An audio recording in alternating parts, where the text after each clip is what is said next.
Sejam bem-vindos e bem-vindas à nossa primeira noite do Pint of Science, no Bar Noite Nossa. Nós agradecemos a casa pela acolhida. Para quem não conhece ainda este festival, é um festival que começa em Londres em 2013, chega ao Brasil em 2015, e neste ano mais de 80 cidades brasileiras estão envolvidas. E pela primeira vez ele acontece aqui em Franca. Nós, da Unesp, tomamos a iniciativa da organização e, felizmente, fomos muito bem acolhidos pela Unifran, pela Unifacef, também pela FDF, para que seja um evento envolvendo todas as instituições de ensino superior que desenvolvem pesquisa aqui em Franca. Então a ideia é fazer um debate científico de alta qualidade, mas ao mesmo tempo popularizar o conhecimento produzido nas nossas universidades. Daí a ideia de tirar o debate das nossas salas de aula, dos nossos anfiteatros e trazer para o bar, né? E o nome Pint, como vocês devem saber, é uma alusão à medida que os ingleses utilizam para vários líquidos, como o leite, mas em particular a cerveja. Ninguém pede em Londres uma garrafa de cerveja, né? Ou uma lata de cerveja, mas sim one pint ou half pint of beer, né? Então nós temos 6 atividades ocorrendo, né? São 2 atividades simultâneas. Nós até no início tentamos convencer a organização a ter 3 atividades, né? E não 6 com a simultaneidade, mas é uma exigência da organização, até para criar concorrência entre os bares, né? Eu mesmo tenho que estar em 2 lugares ao mesmo tempo. Hoje fico um pouco lá e um pouco cá, e amanhã fico a noite toda aqui. Para tratar de temas bem diversos, né? Então, para não fazer propaganda da concorrência, apenas dizendo a programação aqui do Noite Nossa, amanhã nós teremos o tema O Trabalho no Mundo Contemporâneo, com a professora Eliana Nogueira da Unesp, o professor Eudásio Sampaio da Universidade Estadual do Ceará e a professora doutora Cléria Bittar da Unifran. E na quarta, nós teremos o tema Música Popular Brasileira e Produções Independentes, com o professor Dr. José Adriano Fenerick da Unesp, a professora doutora Camila Ludovic da Unifran, o professor mestre Renan Ruiz da Unesp e o professor mestre Cláudio Nazaré da Unifran. E nesta noite, aqui no Noite Nossa, o nosso tema é Diversidade e Tolerância na História e nas Relações Culturais. Eu gostaria de convidar para compor a mesa o professor doutor Alexandre Marcelo Bueno, da área de Linguística da Unifran. Vamos acolhê-lo com uma salva de palmas.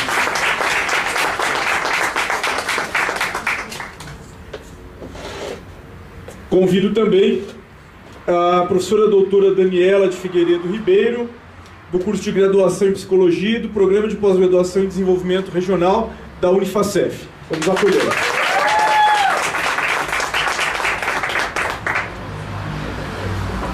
Enfim, convidamos o professor doutor Marcelo Galo, do Departamento de Serviço Social da Unesp. Seja bem-vindo, Marcelo.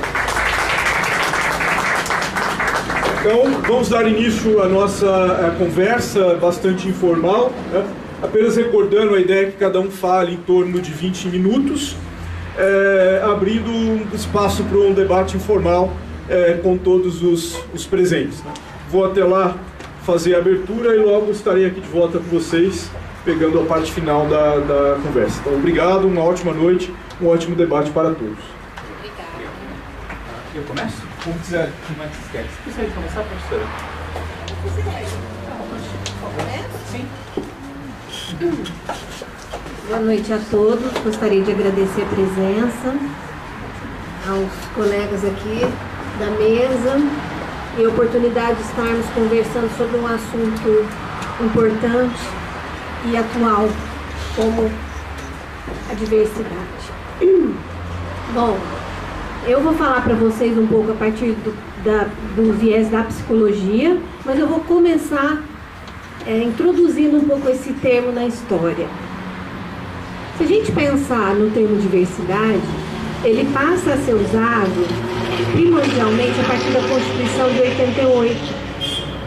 E não é só uma uma inauguração de um termo, é uma mudança de uma visão de uma sociedade que era vista como tendo uma cultura única, de um povo mestiço, homogêneo e harmônico.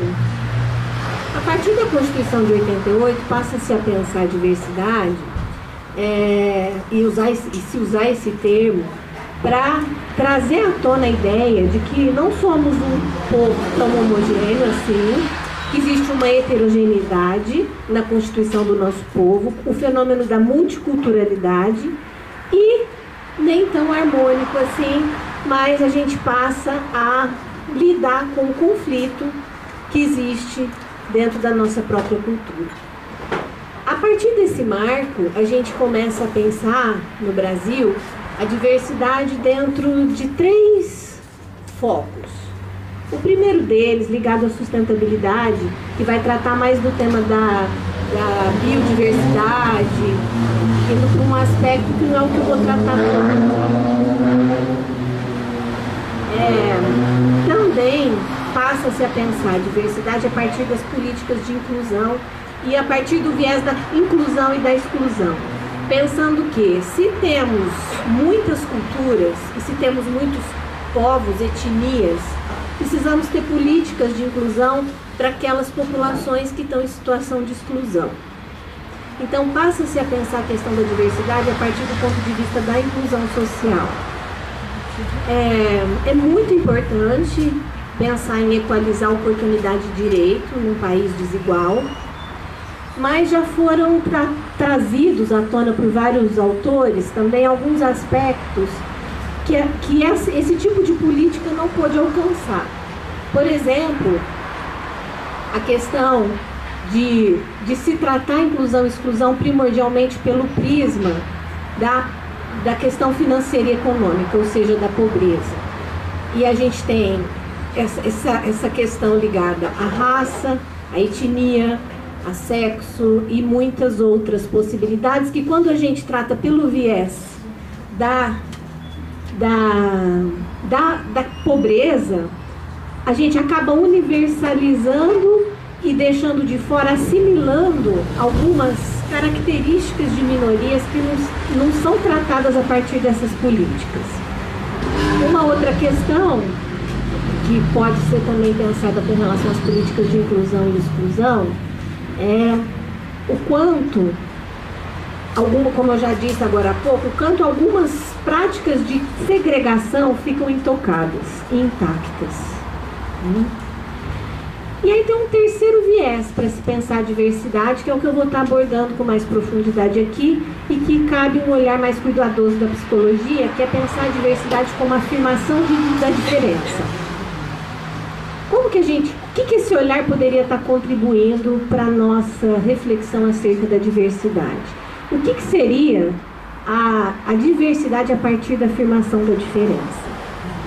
Se a gente pensar a partir de um paradigma ético, estético e político, que a diferença e a diferenciação é um modo de ser e um modo de viver, e que a gente tem uma sociedade tremendamente homogeneizante e massificadora, que produz subjetividades que coadunam a esse modo de sociedade, produzir diferença pode ser considerado uma maneira de transformar a sociedade, né? Como diz Guattari, pode ser chamado de micro-revoluções a partir da afirmação das diferenças. E eu vou aproveitar esse momento para dar um exemplo para vocês, refletindo sobre essa questão da afirmação da diferença. Eu me lembrei de uma aluna que tinha deficiência visual e, apesar dela estar incluída, politicamente correto dentro da universidade, do ponto de vista de ter todos os recursos, de ter essa desvantagem, entre aspas, inicial suprida por questões de direito, ela reconheceu um certo dia, em uma vivência de psicodrama, que pela primeira vez ela se sentia vista e pela primeira vez ela se sentia incluída. E ela dizia o seguinte: só agora eu pude dizer o que a diferença em mim gerou de potência na minha vida. Porque não basta estar incluída a partir de uma questão de direito, mas é importante poder existir na sua própria diferença. E aí está um aspecto da diversidade importante para a gente pensar, né? E para a gente debater, discutir, e para as pessoas que trabalham com psicologia é um prato cheio, né? Porque nós estamos lidando com isso o tempo todo. Então, se a gente pensar numa produção de subjetividade massificada, vamos pensar que produção de subjetividade é a formação das pessoas, dizendo numa outra linguagem. Às vezes a gente imagina que a gente vem pronto, com uma carga genética, às vezes a gente imagina que a gente é forjado no nosso meio social. Existem teorias atuais que dizem que existe toda uma maquinaria que engendra pessoas. Então, por que todos desejamos, por exemplo, o mesmo topo? Ou a maioria de nós? Por que todos desejamos o mesmo corpo, o mesmo amor ideal, a mesma família ideal, a mesma vida ideal? Como esses desejos são forjados em nós? Como o nosso modo de viver e de nos valorar vai sendo produzido a partir de uma certa vivência em sociedade, muito além do que Freud disse a respeito de pai e mãe, mas de toda uma maquinaria social muito mais ampla, que vai forjando subjetividades. Nessa perspectiva, nós temos de um lado, então, forças homogeneizantes e reprodutoras do mesmo, inclusive do mesmo em nós. E, por outro lado, essas diferenças e essas diferenciações de nós mesmos e do mundo que vão gerando mudanças e transformações. Então, afirmar diferença não é tão simples, sendo que fomos engendrados para reproduzir o mesmo, o único, um certo modo de viver que consideramos ideal e que valorizamos. Então, mesmo que às vezes fazer essa crítica com relação à reprodução do mesmo, quantas vezes nos pegamos desejando ser aquilo que é tido como ideal da sociedade? Quantas vezes sofremos porque estamos nos diferenciando do padrão? Quantos consultórios de psicólogos estão cheios desse tipo de sofrimento, né? Essa sensação de estar desenquadrado, de estar fora, de estar estranho. Então temos um certo pânico da diferença. E aqui o que nós vamos afirmar é que justamente promover a afirmação da diferença pode estar gerando transformação na sociedade. E este é um dos caminhos de se trabalhar a questão da diversidade, e é o que eu estou priorizando aqui na minha fala. Então a gente vai... Quando a gente pensa em trabalhar pela diferença, nós estamos pensando em pessoas com necessidades variadas. Necessidades, muitas delas, que nem conhecemos, que nem sabemos.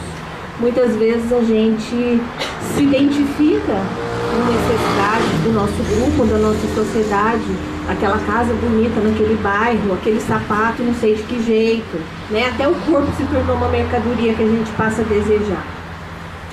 E trabalhar pela diferença é justamente poder permitir que o processo que é natural da vida de diferenciação, mas que da maneira como somos engendrados, seguramos, tememos e seguramos inclusive esse processo de diversidade.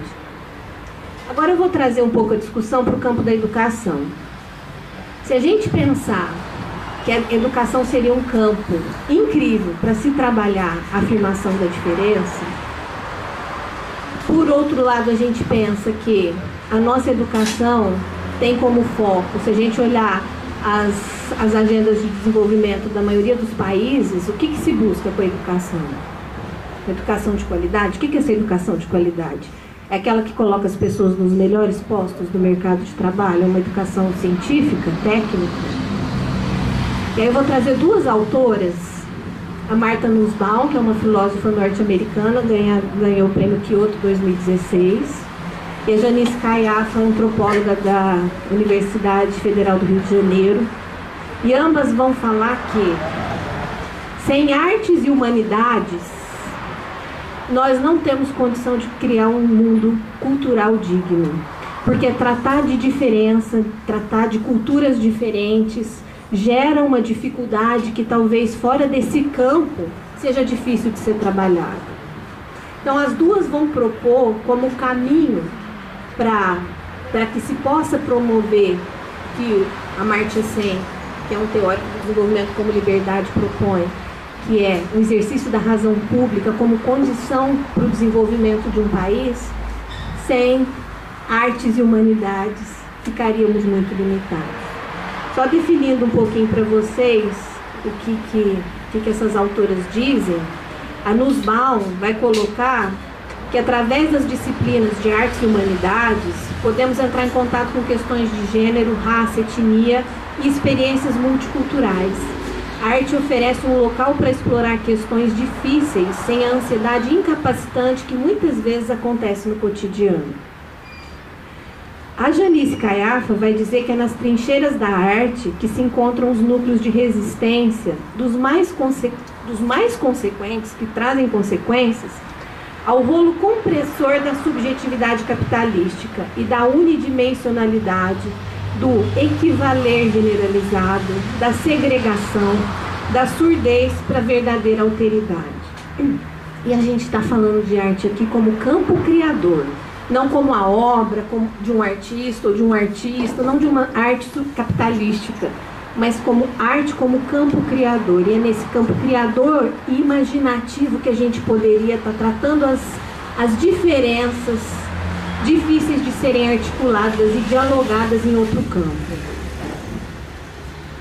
Pensando então da necessidade de incluir arte e humanidades na educação, e nessa perspectiva da afirmação da diferença, nós criamos um projeto de pesquisa que atualmente está no 5º ano e ele foi realizado em 2 etapas.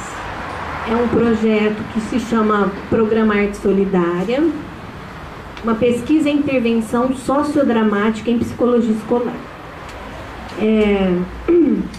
É um projeto que busca, através dessa abordagem da psicologia chamada psicodrama, que engloba arte, trabalhos com role-playing, que é experimentar a perspectiva do outro, esse exercício da razão pública, o diálogo, a conversa, a troca. Utilizando essa metodologia, então, dentro de uma perspectiva da pesquisa e intervenção, que chegou no Brasil na década de 70, vindo da análise institucional, e as escolas públicas de Franca. Então, juntando esses aspectos, nós criamos esse projeto, e eu vou, então, descrevê-lo para vocês um pouquinho, dizendo que na primeira etapa, que durou 3 anos, nós trabalhamos com educação infantil e ensino, os anos iniciais do ensino fundamental. Nós tivemos a oportunidade de trabalhar no espaço aberto, na natureza. Nós trabalhávamos com 50 crianças simultaneamente, estagiários de psicologia, eu como supervisora agora num papel diferente, atendendo junto com os alunos, não numa perspectiva de orientar e supervisionar, mas de atender junto. Ana Amélia, da Oficina de Arte Lua Nova, 23 famílias que participavam simultaneamente dos atendimentos, então todos eram atendidos ao mesmo tempo, através da arte, do psicodrama, do role-playing. E nessa primeira etapa, nós percebemos... faltou falar uma coisa. A gente então tinha 25 estagiários de psicologia e realizamos 4 pesquisas de iniciação científica para compreender o que se passava então. O que nós percebemos? Do ponto de vista dos alunos, houve uma melhora de vínculo, de autoconhecimento, a possibilidade de autoria, que é a criação, inventividade, diferenciação de si, compreensão da alteridade, capacidade de dialogar, enfrentar conflitos e compreender as diferenças, decidir prioridades.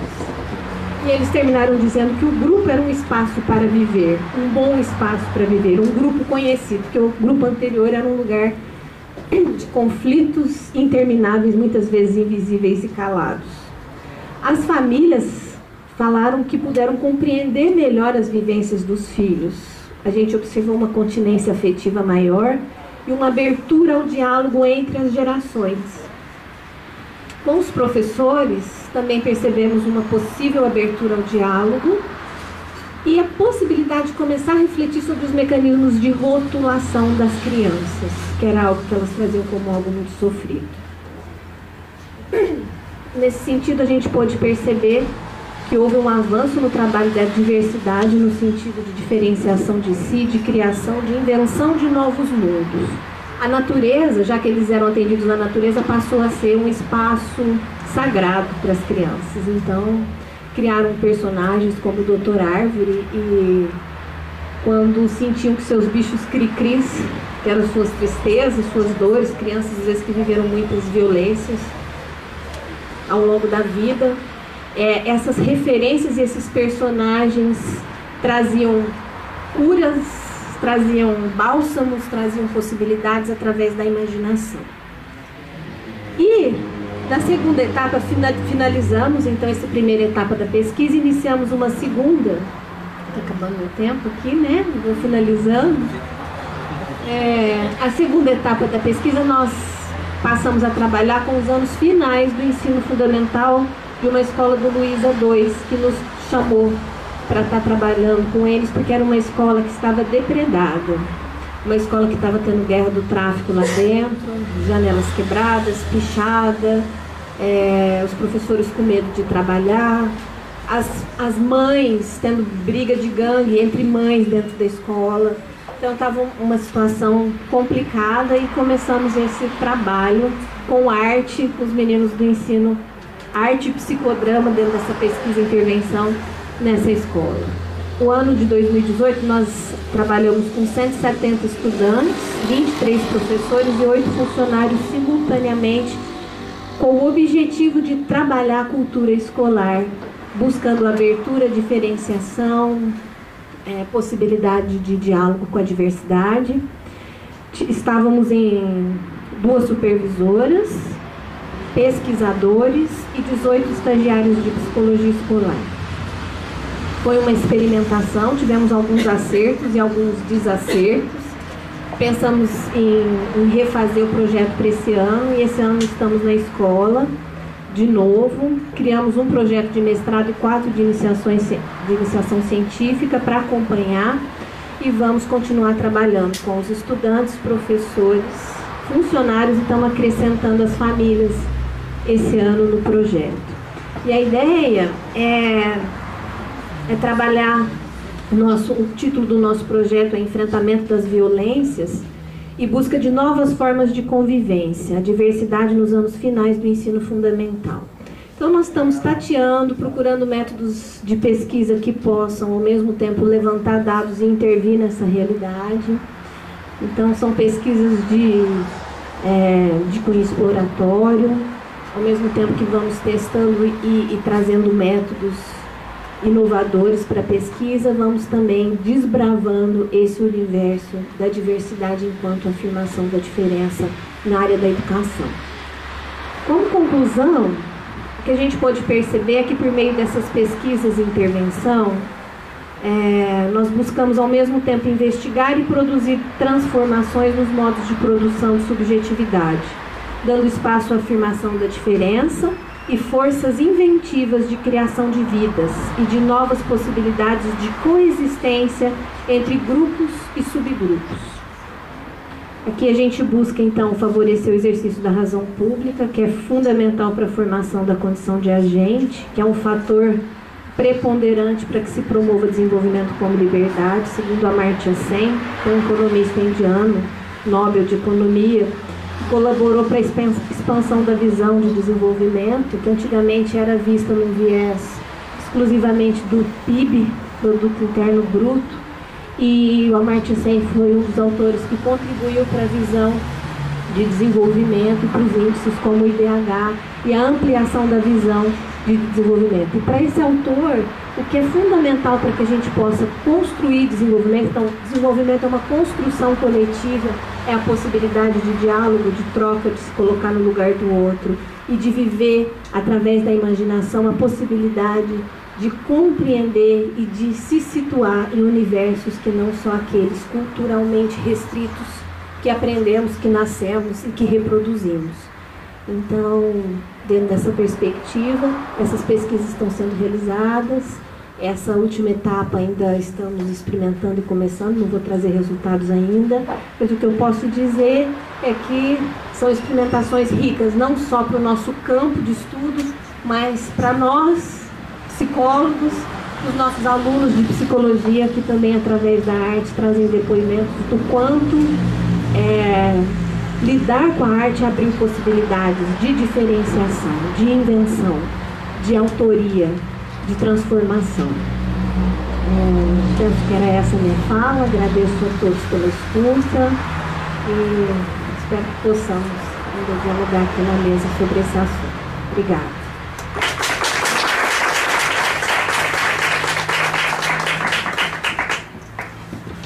Boa noite a todos.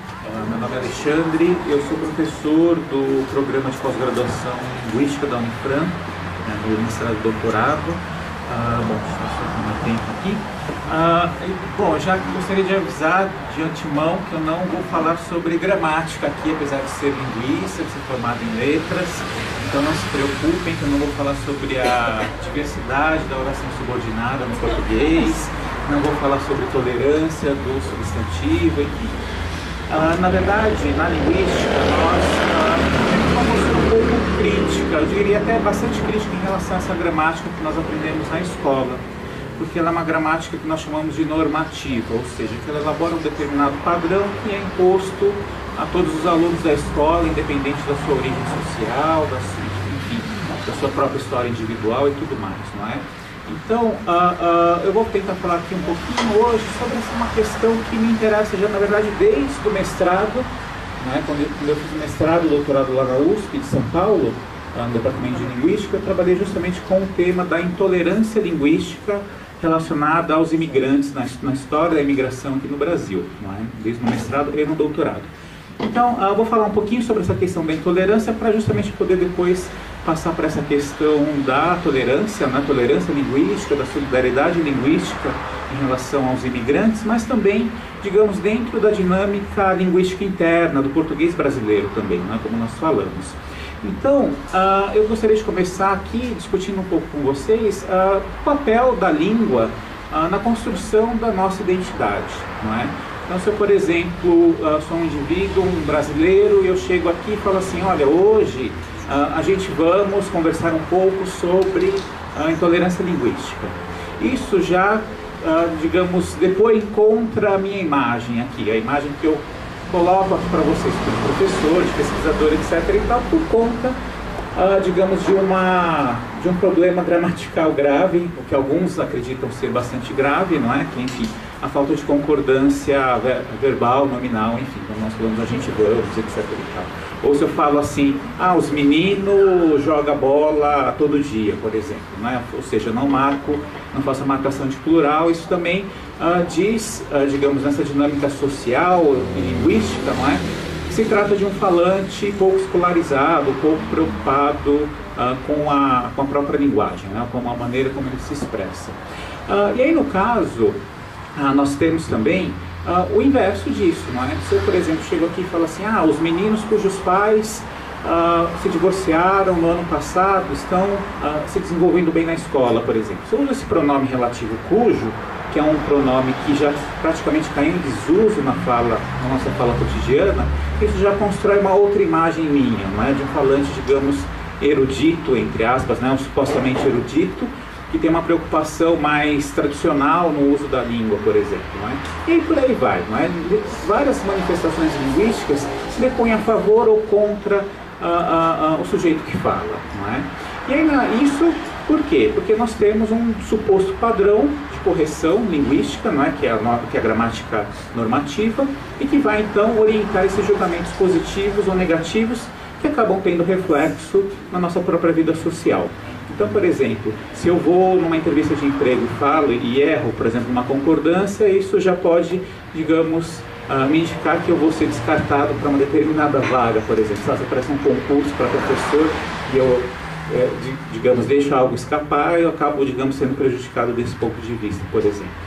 Então, o que na linguística e nos estudos discursivos, que é onde eu me insiro, nós trabalhamos e nós discutimos? Que justamente, nem tanto ao céu, nem tanto ao inferno.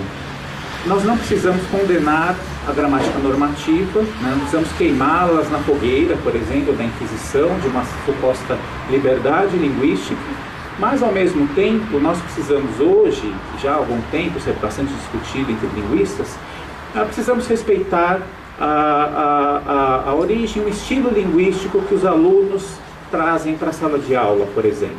Por quê? Porque muitos alunos, eles chegam com uma diferença social muito grande, que significa também um gap cultural, não é? De repertório, por exemplo. E quando ele vai entrar na escola, ele acaba, de certa forma, não se reconhecendo, não se identificando para aquela cultura escolar que é veiculada na escola, e isso inclui a própria língua, não é? Seja na escrita, seja na fala.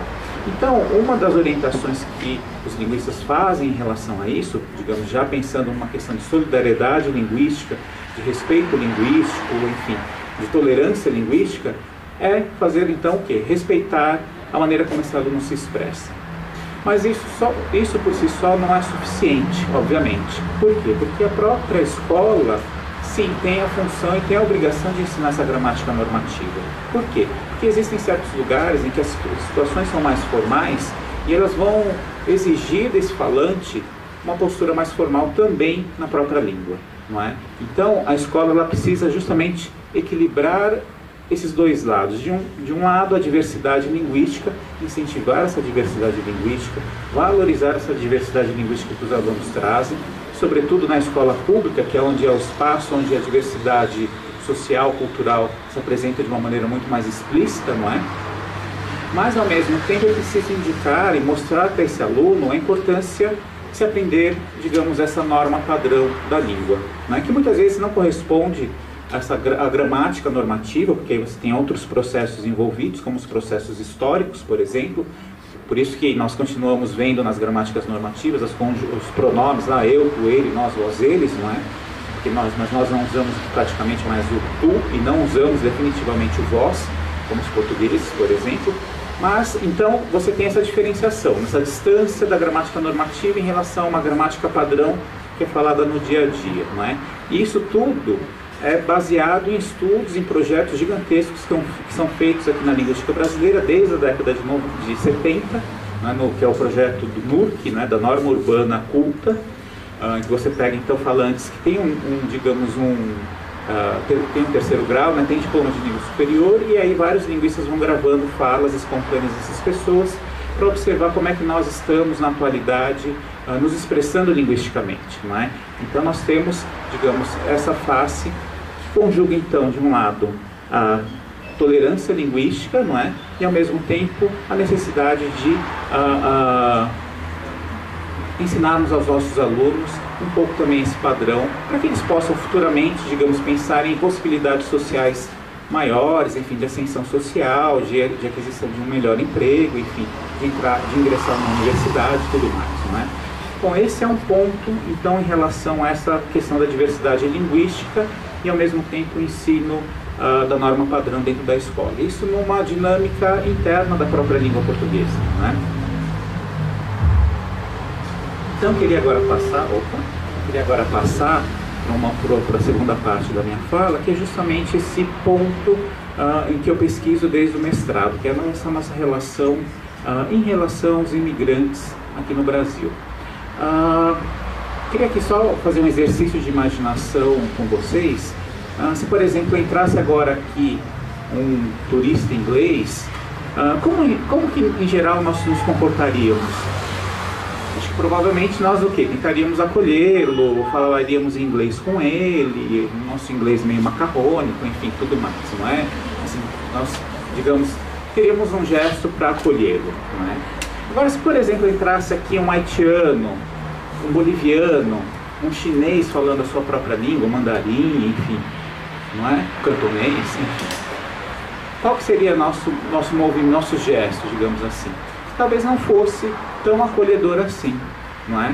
Isso porque Porque nós também temos, digamos, nessa relação com a alteridade, né, ou seja, relação com a imigração, com os imigrantes, nós temos uma tendência a, inconscientemente, aqui, né, olha, falando inconsciente com a psicóloga aqui na mesa, que perigo, mas inconscientemente nós acabamos estabelecendo uma certa hierarquia dos próprios imigrantes.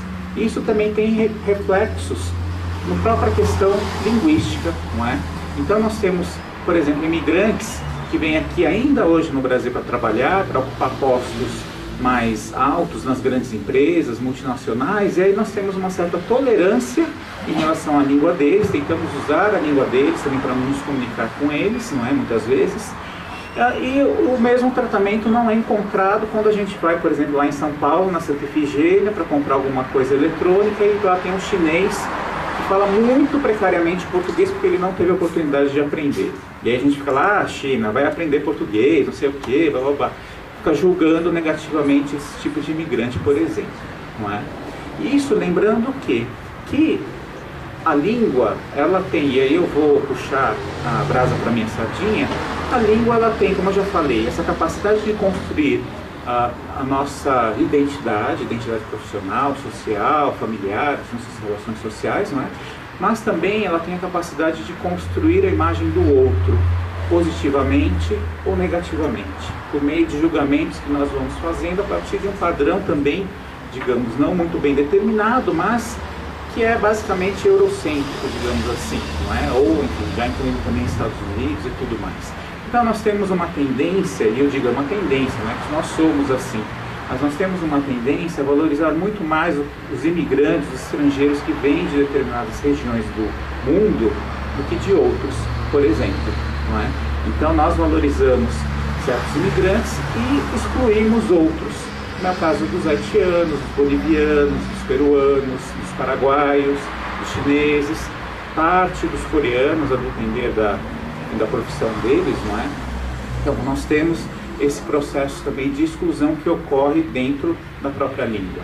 Então nós acabamos, de certa forma, discriminando essas pessoas por conta da cultura que elas trazem, por conta da língua que elas trazem, que é uma língua muito diferente. Aí nós fazemos aqueles tipos de julgamento, que língua esquisita, que estranho e tudo mais, não é? E isso não é de agora, isso é um processo histórico de pelo menos desde o século XIX ocorre isso, que é o momento justamente que a imigração começa a acontecer, o processo migratório começa a acontecer no Brasil oficialmente, não é? Lá enfim, primeira metade do século XIX, quando chegam os primeiros imigrantes alemães, né, protestantes, que vão para o Rio de Janeiro e depois acabam indo para o sul do Brasil, enfim, italianos, não é? E no mais grave é que no século XIX nós tínhamos uma ideia, uma intenção de usar esses imigrantes para acelerar um processo de branqueamento da sociedade brasileira, não é? Que era visto como, digamos, necessário para que o país pudesse se encaixar ali no eixo da civilização, se tornar um modelo de país, tal como eram os países europeus, não é? E por isso que o Brasil incentivava muito a entrada de portugueses, espanhóis e italianos, sobretudo. Tanto pela questão religiosa, como pela questão linguística, né? Porque os portugueses, por razões claras, mas espanhóis e italianos, porque eles também eram línguas latinas, muito próximas do português, o que facilitava, por um lado, a assimilação desses grupos, ou seja, a integração total desses grupos. E aí, consequentemente, imigrantes asiáticos, como japoneses e chineses, que eram grupos, digamos, frequentes, né, grupos imigratórios frequentes em outros países, como os Estados Unidos, por exemplo, acabaram, digamos, sendo postergados para, digamos, para o século XX, não é? Porque eles acabaram não entrando dentro de políticas do Estado brasileiro no século XIX. E é interessante que, até na minha pesquisa, no próprio mestrado, tinha um autor agora, bom, não vou conseguir me lembrar o nome dele, mas eu encontrei um relatório lá no Instituto de Estudos Brasileiros que falava sobre imigração, e o autor dizia que era preferencial trazer mais africanos para o Brasil do que trazer imigrantes chineses, porque pelo menos os negros eles já tinham conseguido torná-los cristãos e eles já falavam português, enquanto que os chineses eles nunca se integrariam à sociedade brasileira, eles nunca virariam, digamos, cristãos, eles nunca adotariam português, porque eles não conseguiriam, etc. E tinha toda uma discussão em relação a isso, não é? E se a gente for pensar em relação, sobretudo, a essa imigrante asiático, enfim, os descendentes asiáticos, até hoje nós temos ainda uma imagem, por exemplo, dos estudantes asiáticos que são bons em exatas, mas eles não são bons em humanas, por exemplo. Isso por quê? Porque eles também não dominam a língua, enfim, não sabem escrever direito, eles têm dificuldade e tudo mais, não é? Então, de certa forma, existe ainda um certo, de um lado, um certo preconceito, eu diria assim, não uma intolerância, né? Porque não discrimina, não exclui, mas que constrói uma imagem negativa de alguns grupos imigrantes, de alguns descendentes, ao mesmo tempo em que nós temos ali ainda uma solidariedade, né, uma atenção maior com outros grupos imigratórios, digamos, que nós acabamos valorizando um pouco mais do ponto de vista social e cultural, não é? E aí, qual que é a solução para esse tipo de situação? Fechar as portas? Não, pelo contrário, acho que cada vez mais imigrantes é melhor para o país no ponto de vista de aumentar a diversidade, de aumentar, enfim, o número de línguas que existem no país e tudo mais, não é? Você tem que também valorizar isso que o próprio imigrante traz, não é? Então, acho que assim, é justamente pensarmos em uma atitude talvez não tão tolerante, ou não só tolerante, não é? Porque a sociedade brasileira não é tão tolerante assim como nós imaginávamos, mas é preciso sim ser tolerante, mas ao mesmo tempo eu acredito que é preciso de uma solidariedade, sobretudo uma solidariedade linguística, não é? Do quê? De valorizar a cultura do outro, de valorizar a língua do outro, de valorizar esses traços que os imigrantes trazem, sobretudo os imigrantes, digamos, que são do ponto de vista social desprestigiados, não é? Por quê? Porque aí você tem aquilo que nós pouco discutimos em relação aos imigrantes, que é o que nós podemos aprender com eles, não é? O que os imigrantes podem nos ensinar, o que os imigrantes podem nos ajudar a melhorar o nosso convívio social, para além da mera diversidade, né? Para, de fato, uma solidariedade em que haja um vínculo social efetivo e um respeito e uma busca de entender as razões do outro também, né? Então, um pouquinho essas as questões que eu, enfim, procuro desenvolver na minha pesquisa, não é? Espero que tenha ficado claro, não sei se minha fala ficou muito confusa, mas era basicamente isso que eu tinha para dizer para vocês aqui hoje. Bom, muito obrigado pela atenção.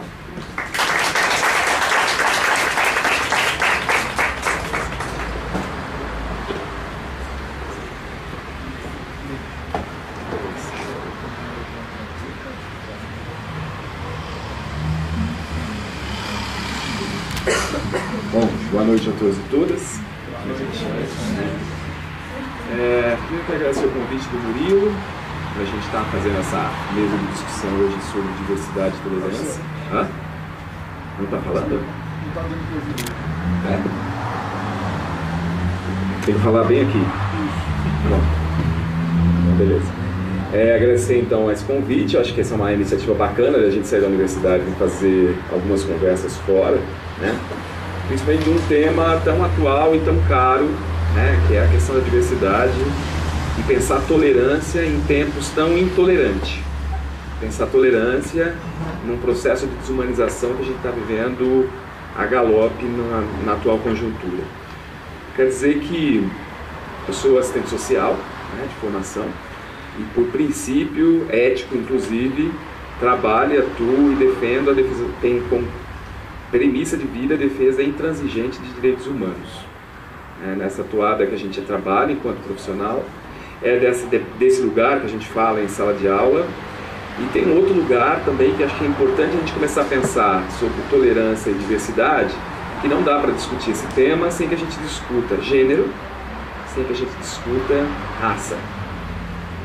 Porque quanto mais preta é a pessoa, mais discriminada ela é. E se ela for mulher, ela é muito mais discriminada ainda. Então, se a gente não tem claro, isso não é óbvio, tem que ser óbvio. A gente tem que começar a pensar por aí, né? Eu sou militante do movimento LGBT em São Paulo e tenho feito muita discussão com o pessoal a respeito de como isso hoje está acontecendo, né? Como é que a gente está vivenciando isso. E por ocasião de um pós-doutorado que eu fui fazer na França, eu acompanhei uma pesquisa que estava sendo concluída na universidade, que tratava exatamente do preconceito contra migrante, que a UFRJ participou, o Instituto de Sociologia da UFRJ, era representante aqui no Brasil para fazer. E a gente vai lá sentar para ver uma discussão sobre preconceito, sobre racismo, misoginia, enfim. E eis que a surpresa de a gente ouvir um tapão na cara que o Brasil, segundo os dados daquela pesquisa, foi considerado o país mais preconceituoso do mundo. Aí eu lembro que eu olhei para a cara de uma amiga minha e falei assim, vamos sentar, ripa na gente agora, preparem-se. E de fato, assim, quando a gente para pensar e olha de fora, a gente olha para nós mesmos, o quanto nós somos preconceituosos, o quanto nós somos racistas, o quanto nós somos misóginos.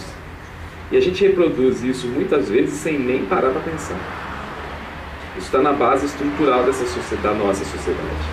Né? Quando você passa e pensa a história do Brasil, em que lugar isso se insere, e se insere na radicalidade de pensar a formação sócio-histórica e política desse país e o lugar que essas pessoas ocupam. E o lugar que a gente coloca essas pessoas até os dias de hoje. Quando a gente fala isso, se a gente olhar para o lado, quantos pretos e pretas tem aqui dentro? E quando tem, em que posição eles estão? Geralmente é o garçom, geralmente é a pessoa que está limpando o banheiro, geralmente é a pessoa que está no serviço, nos servindo. Homens e mulheres brancos. Tratar nesse assunto hoje é uma granada, o pino solto na nossa mão. A gente vem passando por processos de extrema violência lá no campus, nas relações, porque essa população chega à universidade, essa população está gritando, né, por direito, está querendo ser ouvida e estão sendo ouvidas, só vai ser ouvida se eles estiverem gritando. E são pessoas que carregam com si feridas, que quando a gente pensa em fazer qualquer defesa, eu estou falando do lugar de quem faz a defesa, de direitos, a gente é acusado de racista, de machista, porque você toca na ferida delas e elas sangram. E a gente não sabe, por mais empatia que eu tenha, eu não vivo de forma nenhuma o que eles vivem. Então quando a gente pensa isso para a gente começar a falar, a gente pensar o porquê isso, né? O porquê será que a gente está vivenciando neste momento histórico isso tão grande? Porque está muito grande. Hoje cedo eu entrei na internet só para atualizar um dado. De 1963, quando começou a ser contado, até 2018, isso em dados oficiais, que há controvérsia, 8.027 pessoas LGBTs foram assassinadas no país.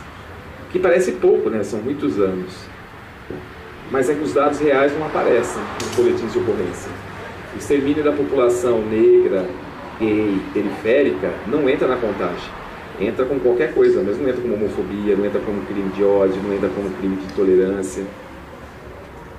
Então até os dados são distorcidos. Quando a gente vai para a rua, virada cultural esse final de semana, em São Paulo, toda a blitz que estava tendo na rua estava pegando os meninos e meninas pretos e pretas. Isso indica alguma coisa, né? Que não pegam os brancos, não abordam, não faz o trabalho que tem que ser feito de forma sem ser discriminatória. É assim que acontece. Isso acontece porque na base dessa sociedade é um projeto, né, dessa sociedade capitalista, criar essas coisas. Isso é um projeto de sociedade que está colocado. Quando a gente olha no curso da história, o quanto isso acontece e o quanto acontece de forma recorrente, isso não é agora, isso não é um fato novo. Ele está acentuado hoje, mas sempre aconteceu. Os anos 80 foi marcado pelo assassinato de muita gente da população negra que estava se organizando nos movimentos, que foi abafado. Os anos 90 também. A diversidade sexual, ela está na rua, está sendo gritada, está sendo propalada, está sendo falada, todo mundo fala, todo mundo aceita. Aceita mesmo? Ou a gente tem um amigo gay? Ah, eu tenho um amigo gay, eu sou preconceituoso. Será que ele é mesmo? Né? Até onde vai isso? Isso aqui. Será que é? Estou quase achando que é, ó. Também, pode ser. Eu acho que isso, para a gente começar a pensar, que isso também parte de um jogo instituído pelo próprio capital, né, para a gente que adota essa reprodução do ideário conservador nessa base da sociedade. Nós vivemos uma sociedade de bases conservadoras, que tem seus valores morais instituídos, seus padrões instituídos, seus modelos instituídos, e que a gente copia muitas vezes, como ela mesma disse no início da fala dela, e a gente nem se percebe copiando, a gente simplesmente reproduz. Isso faz parte de um processo histórico que é movido por esse conjunto de determinações impostas pela sociedade e pelo esse modo operante que a gente vive, que é interessante inclusive ter pessoas que vão viver à margem, que vão viver nesse lugar da fome, da miséria, né? É importante, tem que ter. E isso é real. Se a gente disser que uma pessoa, um trabalhador com maior poder de consumo sofre o mesmo preconceito que um trabalhador com nenhum poder de consumo, nós estamos fazendo uma grande besteira. Nos projetos de extensão que a gente tem aqui na Unesp, em que eu faço parte, que eu coordeno um que lá no Jardim Aeroporto, mas já foi na região norte, de Franca também, um tempo atrás, lá na Tião, no Leporace. Quando você conversa com as crianças que estão nos serviços de convivência e fortalecimento de vínculo, que é um serviço da política de assistência social, a gente conversa com meninos e meninas que vivem uma situação de discriminação, que sofrem preconceito por morar onde eles moram e que nunca tiveram nem no centro de Franca. A gente ouviu, eu ficava só olhando, eu via a cara dos alunos arrepiado. Como assim você não conhece o centro de Franca? Eles nunca vieram ao centro de Franca. Nunca foi oportunizado que esses meninos virem aqui. E quando eles vêm, os que vieram disseram, mas eu fui olhado torto ali em cima e embaixo porque eu estava de chinelo. Ou porque eu não tinha dinheiro para pagar o ônibus e pedi para passar embaixo da catraca. E se a gente encontra com esses meninos na rua, mal vestidos, a gente atravessa a rua. Se a gente se depara com eles no shopping, a gente chama de segurança achando que eles estão fazendo rolezinho. Então, o que é esse preconceito a essa diversidade que está na vida?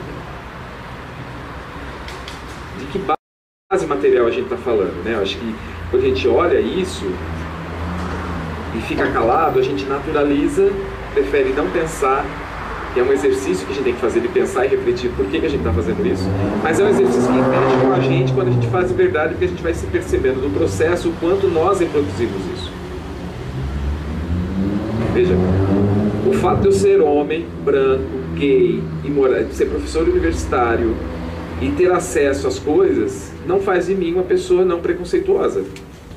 Eu tenho diversos preconceitos que eu fico me segurando porque eles aparecem. Eles aparecem porque eu fui educado para tê-los. Eu aprendi com a minha mãe, meu pai, os meus avós, os meus amigos. E que hoje, aos 45 anos, eles são muito claros. Mas também são muito claros porque, de novo, homem, branco, universitário, gay, que faz terapia. Isso é quase a exceção da exceção, da exceção, da exceção. Que tem condições de repensar o que eu estou fazendo. E quem não tem, pô? Repensa como? Sofre como? O adoecimento mental das pessoas que não tem nenhum suporte para poder repensar essas coisas, isso é extremamente violento. Na universidade a gente faz os alunos do primeiro semestre a começar a pensar sobre isso, um monte de gente pira. Pira porque não tem suporte, porque quem segura depois? Quando você começa a pensar, você começa a se ver, se repensar e se descobre tudo isso. E não é fácil você fazer um processo de mudar isso, né? Mudar isso não é uma coisa fácil de fazer. É um processo que depois a gente queria que você falasse também disso, porque vou aproveitar desse psicólogo, né? A Ana também que está ali para falar com a gente. Porque como é que a gente consegue dar conta dessa patologização que tem das doenças, do sofrimento? Como é que a gente dá conta disso? Porque as pessoas estão num nível de adoecimento, e é um adoecimento muito mais causado pelo próprio preconceito que sofre. Numa sociedade que você é pelo que você tem, quando você não tem, você é discriminado. Tem gente que não sai de casa porque não tem o sapato, porque não tem a bolsa, parece bobeira, mas não é bobeira. Na sociedade de mercado, a gente é o que a gente tem e não o que a gente é. Na minha experiência como assistente social na Fundação Casa, que eu trabalhei atendendo meninos e meninas infratores, mais meninos que meninas, e mais meninos pretos que meninos brancos, na sua totalidade, o que os meninos querem, o que ajuda a gente a entender, que explica, mas não justifica o ato infracional que eles cometeram, é que essa sociedade é extremamente violenta com esses meninos. Impõe para eles uma coisa que eles não vão ter do lugar onde eles falam. Impõe para eles um jogo do qual eles não vão dar conta. Como é que um menino preto, periférico, vai viver na cidade de São Paulo, que é onde eu trabalhava, e acessar o que a população branca acessa? É uma viagem entre dois mundos diferentes, os que conseguem sair da periferia. Outro dia eu li na sala de aula um texto de um aluno da USP, um menino preto da USP, que escreveu a dificuldade que ele estava vivendo em transpor vários mundos. Porque ele fez um cursinho popular, ele entrou por cota e entrou na USP. Quando ele chegou na USP, ele foi ver e tomou consciência de tudo o que ele sempre viu nos livros, né? Da desigualdade dando na cara dele. Ele vai fazer um curso elitizado e aí ele viu quantas pessoas tinham acesso, de fato. E ele nunca teve. Quando você pega o ônibus, sai lá do Jardim Marcelo e Parelheiros, até você chegar na USP 2 horas depois, você passa, primeiro, sai do lugar marrom da cidade, e a cidade vai se colorindo, vai ganhando mais árvores, ruas mais largas, acesso a tudo, passa em grandes teatros, grandes lugares e chega na cidade universitária. A cidade muda de cor, totalmente. Dos prédios, das ruas, das árvores, das pessoas onde ele vai conviver. E os pretos lá dentro são quase nenhum. Mesmo eles estando ocupando, ele é muito pouco. Então eles não se reconhecem. Eles não se encontram, eles não se veem. Não tem professores pretos e pretas, não tem quase alunos, e eles estão sendo ali olhados, porque as pessoas olham e pensam, ele aqui está fazendo o quê? Ele está lá estudando. Então isso é muito violento, mais violento ainda quando eles começam a tomar consciência disso. E o texto ele vai falando nesse depoimento do quanto passar por isso mexe com ele, e o quanto é importante que os meninos pretos e periféricos estudem, leiam, saiam desse ciclo, e que a educação pode ser um caminho possível de ruptura com isso. E é um caminho possível, de fato. Né? Quando a gente olha isso e vê, a gente consegue entender muito do que essas pessoas sofrem. Quando eu cheguei na Unesp, eu vim trabalhar aqui, eu sou de São Paulo, vim trabalhar aqui. Eu achei a universidade, e era o sonho de ir para a universidade pública, né? Quando eu estava entrando na universidade para vir para o doutorado, eu falei, eu quero ir para uma universidade pública. E quando eu cheguei na Unesp, eu vim dar aula no curso de Relações Internacionais. Eu passei no concurso para assistente de serviço social e ganhei uma disciplina no curso de Relações Internacionais, que era para trabalhar assistência humanitária internacional.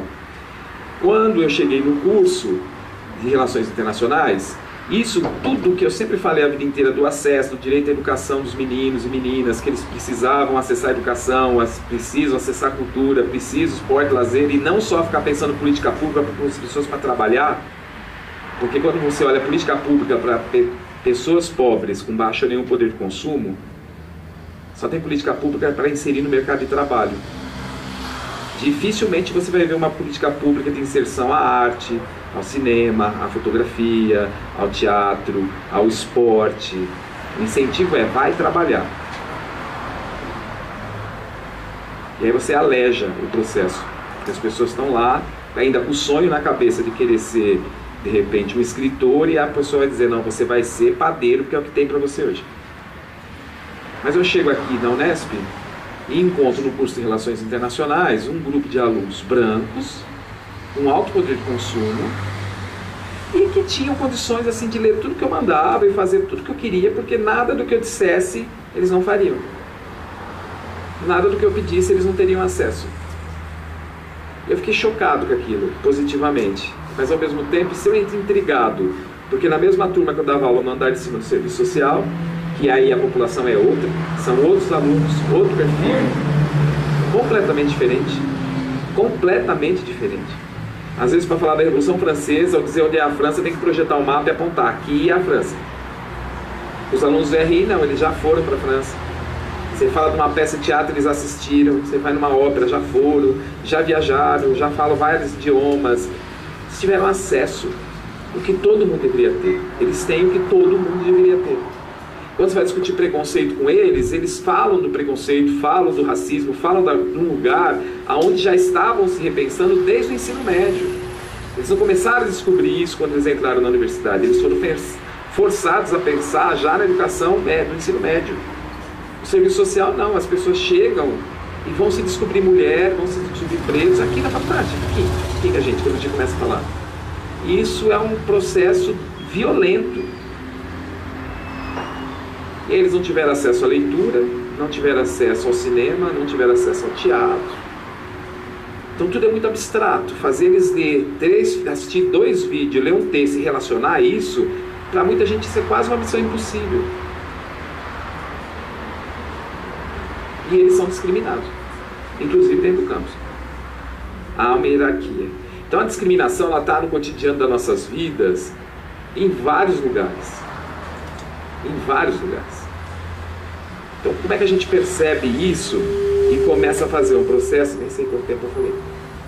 Eu fiz aqui para ver e não tem. A foto está acabando. Como é que a gente percebe isso? Eu acho que eu vim com uma coisa na cabeça para falar. Ainda bem que eu não comecei, viu? Se eu tivesse começado, nossa senhora, ainda bem que eles começaram a falar, porque eu repensei tudo no processo agora, porque de fato acho que a gente pensar outras formas de discutir isso, né? Eu faço uma pesquisa que estudo o trabalho profissional dos assistentes sociais, e a gente tem discutido em alguns grupos focais que eu tenho feito em São Paulo com os assistentes sociais que trabalham na política de assistência, exatamente como é que elas abordam as usuárias da política de assistência, que são na sua maioria mulheres e negras. Como é que é garantido o debate étnico-racial, ou como é que a gente considera isso? O Serviço Social começou a considerar o debate étnico-racial tem muito pouco tempo. Muito pouco tempo. E começou a olhar para o debate étnico-racial por conta dos negros terem chegado na universidade. E está fazendo a gente pensar. Eu estou assustadíssimo cada vez que eu falo isso, porque há tantos anos trabalhando, eu sou professor há 29 anos e trabalho na assistência social há 19. Então quando eu olho isso, a gente nunca parou e pensou, ou se pensou, não considerou da forma como a gente está considerando agora. Então esse momento, essa conversa é extremamente importante. Nós estamos com um desgoverno que não tem direção das coisas para onde está indo. A gente está vendo um inflamar de as pessoas se inflamando com ódio contra as diferenças. É com ódio que a gente vê. Como é que a gente para isso? Como é que a gente vai lá e vai dizer para as pessoas lá na periferia, ou para as pessoas que moram no centro, parem e repensem o que vocês estão fazendo? Nós estamos falando de seres humanos.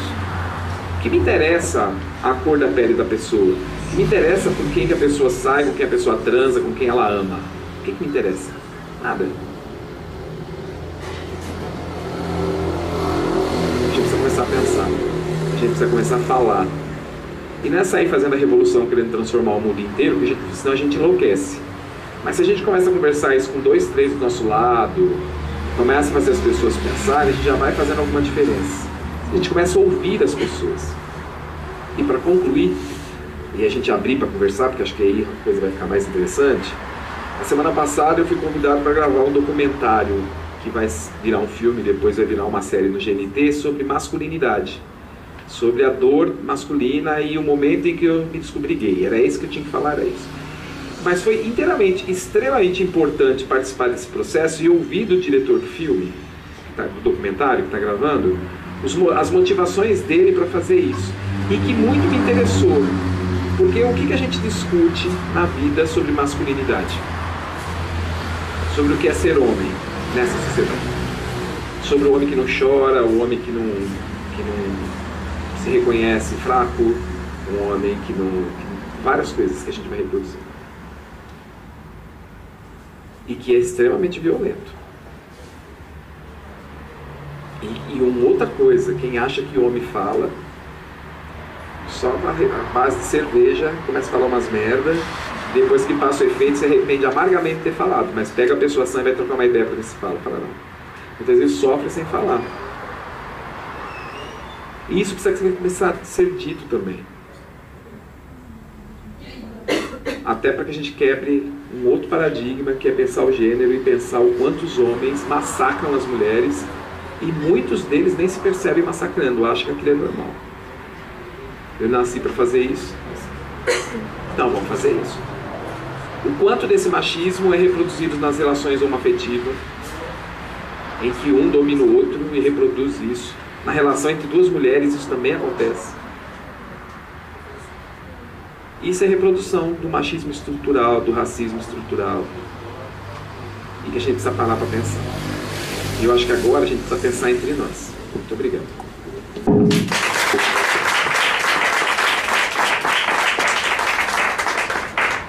E agora, quem puxa?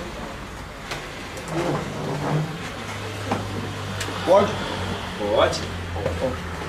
Eu queria fazer uma pergunta de caráter metodológico para todos aí na mesa, em particular para o Marcelo, que é a seguinte: os grandes debates em termos de metodologia da ciência é a questão da possível, né, bastante criticada, neutralidade do sujeito que pesquisa e da separação entre sujeito e objeto de pesquisa. Eu queria ouvi-los, né, sobre como que se dá esta relação entre sujeito e objeto no âmbito dos estudos de gênero, de diversidade, de tolerância, de homoafetividade, e trazendo também para uma outra questão que é muito comum nesses movimentos, que eu tenho tentado entender, que é a do lugar de fala.